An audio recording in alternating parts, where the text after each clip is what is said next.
Let's continue getting more analysis on this VBS saga by roping in legal expert Mr. Melusi Xulu. Melusi, a very good afternoon to you. As always, great having you with us. So, in light of the latest developments on this VBS case in relation to Matodzi's now leaked affidavit, as we've just heard, that the NPA is actually not even aware that, of course, this affidavit was actually doing rounds, and they are saying that they are calling for an investigation looking into this. So, talk to us about, should we be excited about these latest developments before we actually get to see, of course, who's actually got the proof? Whatever is said in this affidavit can actually be tested and proven in court to be true, as according to Mr. Matodzi. Good afternoon to you, Alicia, and to the viewers at home. Thank you for having me once again.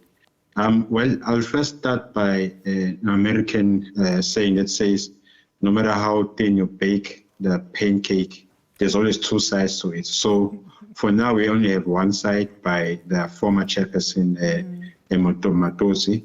So what needs to happen is we need to know whether cases will be open against other possible accused, because I think for us to talk about obviously the Shivambu brothers or Mr. Malema, it's a bit premature unless there's a case number and the case open against them. At this point, it's possibly just speculations to say possibly they might be needed to answer about the monies that were alleged in the affidavit, but it is serious allegations and it's a lost chance.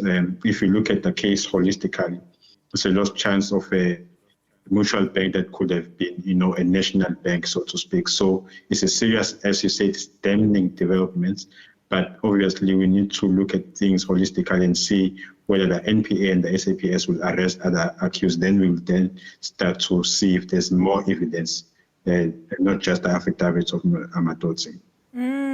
So in essence there, Melusi, him accepting this plea deal with the state after such a long time, with speculation running so rife about what really happened there, why do you think we're only getting wind as well as the contents of this affidavit at this stage? We all know when a matter actually goes into trial, it becomes a matter of all the documents pertaining to the trial or the case actually become public documents. So why would the NPA say this was actually not supposed to be in public? When you say with the colleague that there's an issue about the statement being released and the NPA is a problem, or NPA was released a statement, I thought the statement was going to say what will happen based on the plea deal that happened if there's going to be more arrests. But as for the affidavit being exposed to the public being a problem, I've always known, and it's a general knowledge, that once it becomes an affidavit read in court or a document that is in court, it becomes public knowledge. It can be used for public consumption. But as for who leaked it or didn't leak it, I don't know how the NPA would approach it.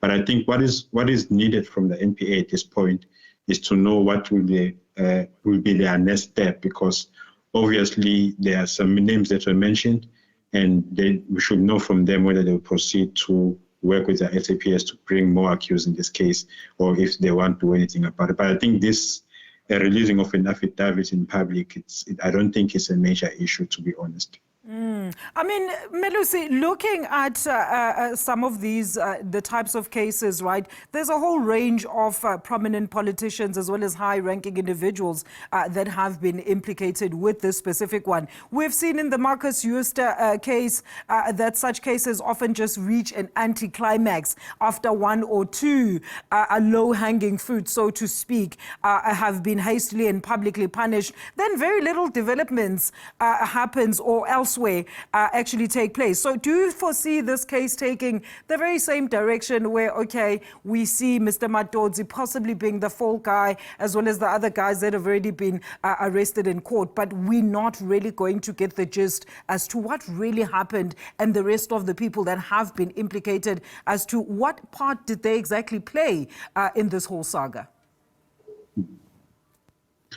Okay, my theory that I was thinking about when I was preparing for this interview was, I don't think Matodzi just pleaded guilty without any deals that they might have made should he be expected to testify, because remember, it's amounts of 2.2 billion that were mishandled, or the fraudulent theft that happened on this amount, and he got 15 years.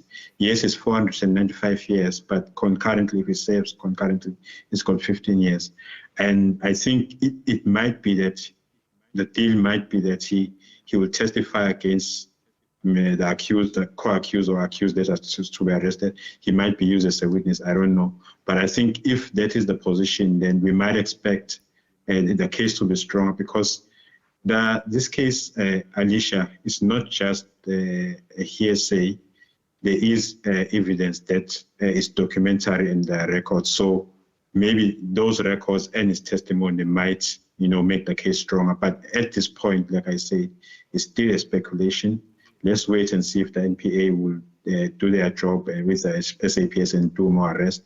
But as I've said in the beginning, no matter how thin you bake the pancake, always has both sides. So it has both sides, it has two sides to it. So let's wait and see what will happen. And those who are alleged to have obtained funds, they will have the right to reply, because they have a right, which is a constitutional right, to be presumed innocent until proven guilty. So we need to look at this case holistically.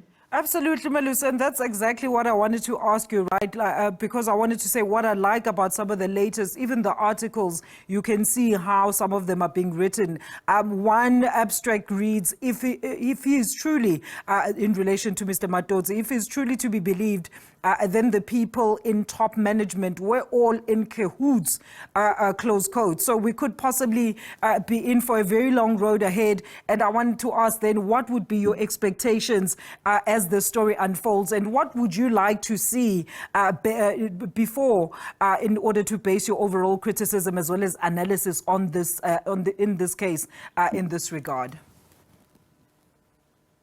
Okay, my expectation is that there will be more arrests that might happen, and I think that is what is expected, because if we look at the seriousness of this case, Alicia, it's 2.2 billion rands of monies that belong to people in Venda who were saving or investing it. So a lot of people suffered. So I think the expectation, not just my expectation, but I think the community expects that there will be more justice, and it will be difficult possibly to recover those monies. But obviously, if there are some people who will answer to those crimes, that they'll be punished.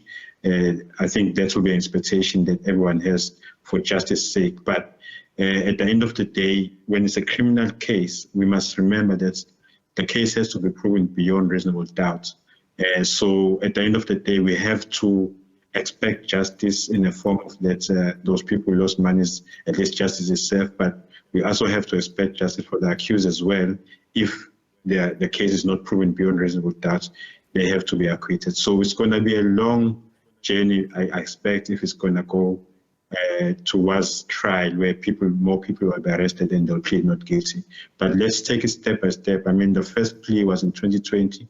The second one, if I'm not mistaken, was in 2024. So it shows that as long as the case is open, as much as it's moving slowly, there is some results. But let's wait and see if those who will be arrested, or those who still have not been tried yet, as the journalist said, is still at pre-trial. Let's wait and see what will happen when the evidence is brought back. The damning reports that we've received from the affidavits are very, very strong. But let's wait for justice for everyone.